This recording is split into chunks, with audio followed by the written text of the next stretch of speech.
Herschel. He's a cutie. Okay. Okay, this is the neighbor's little cutie that I have a feeling took my little fence that used to be here. So this is what I got at Walmart.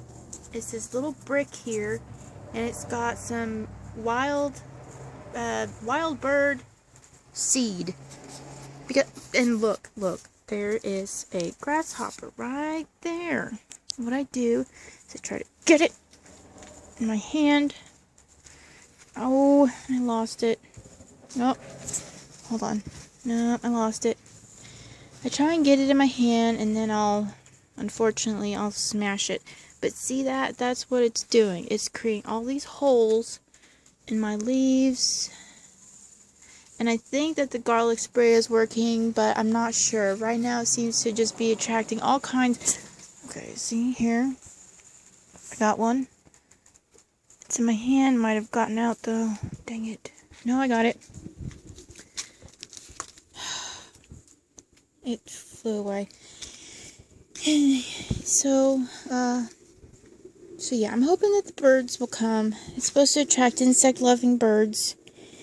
And hopefully this container of perennials that I got for sale for only $10 will help create like a barrier between the dogs and the grasshoppers. So, yeah. So, garlic spray, not exactly successful, although it does seem like a few less than normal. But the garlic spray is pretty easy. You just boil some water and let it sit overnight with some minced garlic. Sorry, that's really ugly. That's my compost basket. With some minced some minced garlic, and then no, that's what I put in there. That's just the container that I put in there. Anyway, you fill it up with that